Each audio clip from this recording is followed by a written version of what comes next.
Coach, obviously a lot has been made of your passing game and Chad, but talk about your running backs a little bit. You bring back two veteran guys in Wilkins and Judd, and of course you got Swinney coming in, so just talk about your running game a little bit. Yeah, I kind of like, I wish you wouldn't have brought that up. I kind of like going under the radar with those guys a little bit because secretly or inside I'm really excited about them. I think Akeem Judd and Jordan Wilkins they turned a corner last year toward the end of the season and how they ran the football. And really excited about Eric Swinney this spring, the physical runs that he had. You can, when your defensive guys are talking about, man, it is painful to tackle a guy. You kind of like that, and that's what I hear over and over again when they talk about Eric Swinney. So I think we've got some veteran leadership there, and some young talent. So excited about that. I think that should improve our run game. Right side, third row in the green shirt. What can we expect to see from a production standpoint out of Marquise Haynes now that he's going to take on a bigger role in the defense? Yeah, Marquise has been phenomenal in his 2 years. That's one of the kids that I love all our players, but that one's really dear to me. He comes by my office every single day to check and see if I'm there and wants to have a short conversation. Always ends by saying, "Coach, I love you." And it wasn't always that way when he first got there. It was he had a hard time learning to trust, and then he started having success on the field. What a freak of an athlete he is. I mean, he's just he runs so well and competes on every play so hard. I expect him to be one of the leaders in sacks again in the Southeastern Conference, which that speaks for itself. Also on the right side, third row on the aisle. You do believe that the NCAA issue going on possibly stems from people just wanting justification that 2013 class there's no way it could be on the up and up just because it was so in the spotlight that's kind of maybe taking the story beyond anything you really imagined? All right, tell me one more time the question. The 2013 class, just all the hype it received and maybe people believing that there was no way it could be on the up and up just given where Ole Miss was at that time. Has that kind of taken this thing to a whole nother level with what's going on? You would probably know that better than me. You know, my perception is probably skewed a bit, and you would say, you know, our success, even though I don't think it was, our success was, I think it was gradual. I think we've had to work really hard. I mean, that first year we won 7 games, and we had 0 draft picks. Next year we won 8 games and had 1. I mean, we've had to work hard to get where we are. And obviously, getting the national guys, that class, you know, that's when really all of the hype out in the social media world started. But again, that doesn't, you know, we're going to continue to recruit well. We have under great scrutiny, and we recruited well, and we're recruiting well now, and I expect it to continue because of who we are and the environment that faces us. But at the same time, I'll say again, if things were done that were not right, we'll be held accountable for those. Front row, left side. What's been the most frustrating part for you personally throughout this entire process? Probably the length of it. That you know, it's just.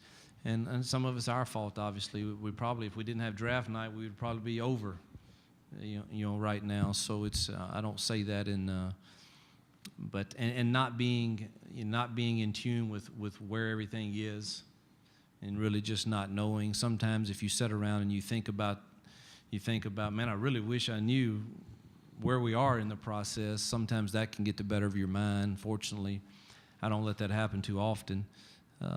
It's difficult when you first start seeing your name being dragged through the mud. That's not fun.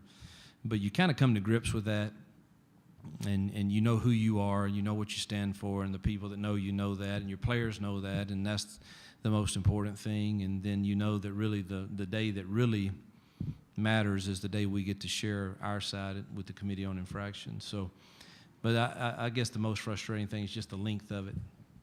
Now, I would venture to guess that, you know, any university that would have this length of an investigation, there's self-reports every year, which, again, I point out that we self-reported many of the things that you see there.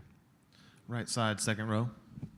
Coach Chad missed some playing time in the spring, so you got to see a lot of your backup quarterbacks. Talk about them, that either one of them separate themselves. Love them both. I think Jason Pellerin's going to play a role for us in the RPOs, the run pass options, and I think Shea Patterson is a really, really, really good quarterback. Left side, third row. Coach, what is it exactly about Ole Miss? Why are they able to kind of match up so well with Alabama? Is it a mindset thing? Is it a schematic thing? What exactly is it? I think that schematically we probably do some things that give you a chance to have successful plays more than maybe a traditional type offense against those good defenses. I mean, a lot of times ours are not predetermined what's exactly going to happen until post snap, and those seem to have been effective at times against the great defenses that you face there. I think we like the challenge. I'm kind of made that way, and I think our kids they've taken on the personality of us, and I've said it time and time again that they've been the gold standard of college football, and I have great respect for Nick, and we're motivated for those opportunities. We've got a few breaks that you need, but we've made some too. We've played really well at times against them. Even my first year, I remember going over there, and our kids played now. And I remember Nick telling me after the game, "You're doing a heck of a job. Your kids took the fight to us," and it's a great compliment. And since then, we've been able to be competitive. Right side, front row. Coach, it's known the SEC West is the toughest anywhere in the country. Is it harder to win the SEC championship or the national championship? I would probably say the West. I think that I don't know that our fan bases have quite the appreciation for just how difficult it is to win a game in the Southeastern Conference in our division. Particularly when the expectations rise, and everybody has good players, everybody has good coaches, everybody recruits well, everybody has good facilities, and then you get in a game and the opponent had the right game plan for you, and all of a sudden you turn the ball over, and you're not going to win those games all the time, and it is so difficult to win a football game that and then you become an awful coach that week, and then the next week it goes your way and you're a good coach again, and you just have to come to know, and we know how hard it is in our building, and but it is a difficult track to be consistent all the way through it. Left side, second row on the aisle. Hugh, there have been some national stories, some national radio shows that have cited other SEC coaches, somewhat specifically sometimes, somewhat pretty vague sometimes, accusing your program of not doing things the right way or cutting corners or whatnot. I'm curious how much that bothers you, and then secondly, do you ever have any interaction with coaches who've brought that to your attention where you all have discussed that? It bothers me that we live in an age where innuendos and unsourced people are named. I've said before, and I've said again, if you'll tell me who that coach is, I would love to have a conversation with him. And I have great respect for the coaches in our league, and I don't believe any of them. Why would you have an interest in cutting corners? And I don't personally believe that any of them have ever thought that about me personally. There are the things that happen outside the spectrum of your building that you can't control.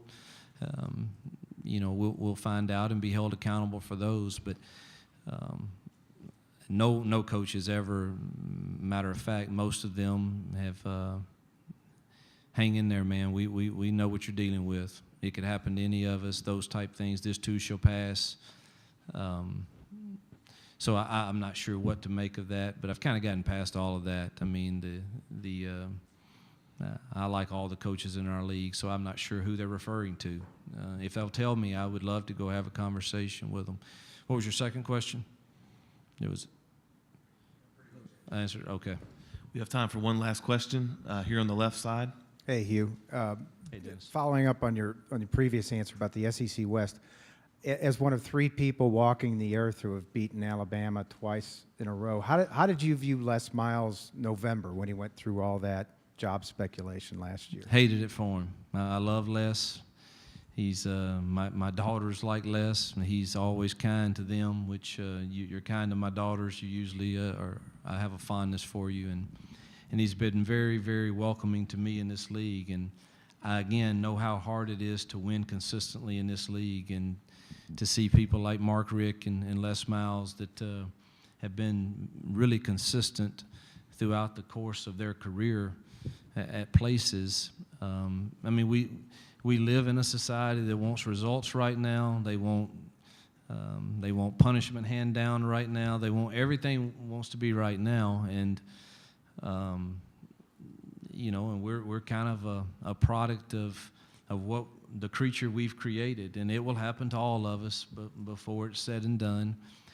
But you really have respect for the guys in this business, and again, we know how hard it is to win. So, you know, I reached out to him during that time to tell him, you know, man, hang in there, and I'm very glad that it worked out for him. Phone call, text? Phone call. Les doesn't text very well. All right, that's all we have time for. Thanks, Coach. All right.